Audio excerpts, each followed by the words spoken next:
Mr. King Official.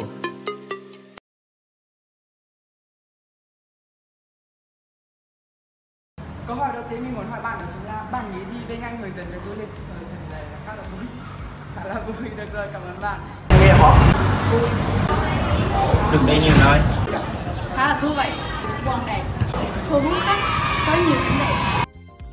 Chào bạn, thì mình đang làm một cái phóng sự nho nhỏ về phác họa chân dung người hướng dẫn viên á. Thì không biết là bạn có thể dành thời gian cho mình một vài phút được không ạ? Được. Ok, thì mình có một số câu hỏi như thế này.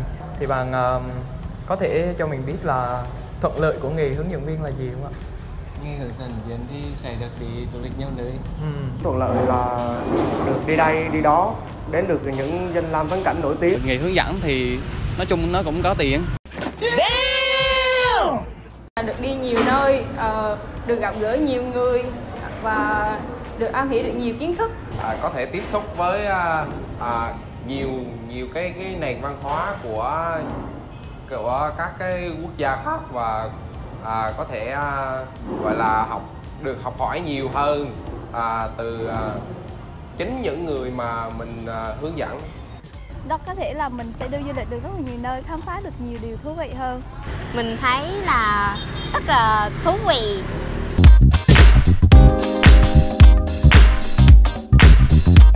Đây là một nghề rất khổ vì khách hàng luôn luôn đúng. Đó là việc dành thời gian dành cho chính gia đình của mình và chính bản thân của mình. Đây là nghề làm dâu trăm họ. 57 tuổi em đi lấy chồng, trong nhớ đụng chịu phận gái sang sâu. Giờ sinh học của các bạn sẽ thay đổi. Chúng ta phải học cách kiểm soát được cảm xúc của bản thân. Thời gian là một cái thiệt thòi rất là lớn cho những các bạn hướng dẫn viên là nữ giống như mình. Đi nội địa thì các bạn phải thức khuya dậy sớm để đi đón khách nè. Đi quốc tế thì các bạn phải thường xuyên xa nhà, gia đình, người yêu. Và có thể là các bạn sẽ ế giống như mình luôn. Em đã làm gì có người yêu? Em đang sợ ế đây này. Khi mà các bạn muốn tìm hiểu về một vấn đề nào đó, nhưng mà luồng thông tin cũng giống như là cái luồng tài liệu của các bạn muốn tìm thì rất là ít. Đó là các bạn phải đi xa nhà, các bạn phải xa gia đình. Đồng thời các bạn phải luyện tập những khả năng truyền đạt nội dung mình muốn nói cho người nghe. Cái đầu tiên đó là cái giờ giấc không có ổn định, và bạn cần kiểm soát được cái cảm xúc của bạn, và đấy cũng liên quan đến cái việc gọi là bạn có thể chịu được áp lực từ công việc. Đấy, thêm một cái ý nữa thì đấy là bạn bất khó khăn đó là về bạn cần phải có được một cái kiến thức rất là sâu rộng về văn hóa và con người. Và theo mình, quan điểm của mình thì vốn ngoại ngữ cũng là một cái điểm mấu chốt của các bạn sinh viên hiện nay. Một chút xíu nữa đấy là cái tiêu chuẩn, cái hình thể của người hướng dẫn viên. Đó là những cái bất lợi của nghề hướng dẫn viên. Có một cái khó khăn nhất định. Cái khó khăn lớn của nó đó chính là nó đòi hỏi chúng ta phải có sức khỏe dẻo dai. Tại vì công việc đòi hỏi làm việc từ 12 tới 14 tiếng, có khi 16 tiếng một ngày nữa. Nhưng mà rồi nó sẽ qua thôi. Và hơn nữa, cái khó khăn thứ hai đó chính nó làm tàn phai nhan sắc của chúng ta đó. Tao lần này luôn, trùng điệp, không kể hết được luôn. Vất vả nhưng đầy ý thú. Cho chúng ta một kinh nghiệm sống rất là dồi dào. Vui, ăn mập mạp, áp lực, năng động, tạo được nhiều mối quan hệ mới. Thì theo mình đó là nghề làm dâu trăm họ. Cái thứ hai, cái thuận lợi khi mà làm nghề đó chính là các bạn sẽ được đi nhiều nơi, tiếp xúc nhiều người và nhiều vùng miền văn hóa khác nhau. Nếu như dùng một ngày nào đó để nói về nghề hướng dẫn viên thì tôi sẽ dùng hai từ tuyệt vời. Bởi vì nghề này cho chúng ta tất cả mọi thứ. Chúng ta có thể trải nghiệm rất nhiều nơi, khám phá nhiều nền văn hóa khác nhau và cuối cùng là được thể hiện bản thân mình.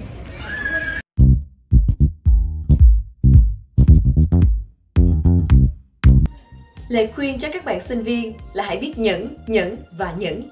Ngoài kiến thức thì hãy cho bản thân bạn được trau dồi thái độ. Nhưng mà theo mình nghĩ thì nếu như mà mình đã yêu thích thì hãy can đảm và dấn thân. Vì đây là một nghề rất là đáng thử thách và tuổi trẻ của chúng ta tại sao lại không thử. Những cái lời nhắn gửi đến các bạn sinh viên đang theo cái nghề hướng dẫn viên thì hãy cố gắng vững tròn niềm tin cho cái nghề của mình, và hy vọng các bạn sẽ đặt tâm huyết vào cái nghề hướng dẫn viên du lịch trong tương lai. Đó là mình muốn chia sẻ là các bạn đang học nghề hướng dẫn viên, các bạn cố gắng đi thực tế thật là nhiều, tham gia những cái tour của các anh chị đang đi để học hỏi và những kỹ năng, những kiến thức mà mình sẽ làm trong tương lai. Và xin cảm ơn tất cả các bạn. Thì các bạn cũng nên chuẩn bị cho mình một cái nền tảng thật là kiên cố về kiến thức, kỹ năng, và hơn hết đó là sự nhiệt tình, chân thành để chạm vào trái tim của mỗi du khách.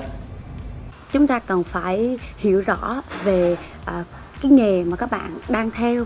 Cái nữa là khi mà chúng ta chọn nghề hướng dẫn viên, chúng ta cần phải có trách nhiệm với nghề. Và thì xin hy vọng là chúc các bạn sẽ thành công trong nghề nghiệp của mình. Một cái ngành nghề rất là thú vị nhưng mà cũng rất là nhiều thử thách và chông gai. Nếu như các bạn mà đủ cái đam mê, các bạn vượt qua được những cái thử thách chông gai đó thì chắc chắn rằng các bạn sẽ thành công. Cố lên! Các bạn đang theo nghề hướng dẫn viên thì mình hy vọng rằng các bạn vẫn tin với lại nghề và các bạn sẽ chuẩn bị cho mình một tâm lý, sức khỏe cũng như là vốn kiến thức đầy đủ để khi mình ra trường thì mình có thể được những công ty lớn đón nhận. Chúc các bạn may mắn. Mọi sự thành công đều phải có cố gắng. Tôi làm được, bạn cũng làm được. Với một thông điệp gửi dành cho các bạn hướng dẫn viên và các bạn sinh viên mới nếu đam mê về nghề hướng dẫn viên, hãy sống với nghề hướng dẫn viên bằng nhiệt huyết của tuổi trẻ, sống bằng cái tâm và cái tầm, và thành công sẽ đến với nghề hướng dẫn viên dành cho các bạn. Mình xin chào các bạn. Và các bạn ạ, thật ra là ngành nghề nào cũng có những cái khó riêng của nó. Còn đối với nghề hướng dẫn viên thì chắc có lẽ bạn sẽ gặp phải đôi lần chúng ta sẽ rơi nước mắt. Ở trong đó sẽ có những cái hoàn cảnh mà chúng ta sẽ nói đó là đối mặt với sự cô đơn, đối mặt với sự hiu quạnh. Và tất nhiên chúng ta cảm thấy chạnh lòng một xíu khi trên đường tour, khi trong những không gian vụt vặt hoặc là trong những cái thời gian mà đáng lẽ tất cả mọi người đều được nghỉ ngơi, đều được sum họp cùng với gia đình trong những dịp lễ Tết, thì bạn sẽ phải là người lang thang trên tuyến hành trình của mình. Và đôi lần bạn cũng sẽ khóc vì sự vui sướng ở đó.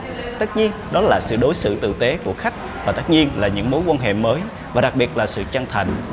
Và một lời nhắn gửi dành cho các bạn là nếu như có một ngày bạn quyết định lựa chọn nghề này thì bạn hãy nghĩ tới ở đó là gì.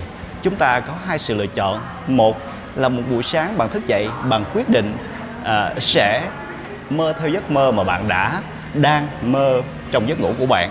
Hoặc sự lựa chọn thứ hai của bạn sẽ là tung mình ra để chạy và hành động cùng với ước mơ của bạn và làm tất cả những gì có thể.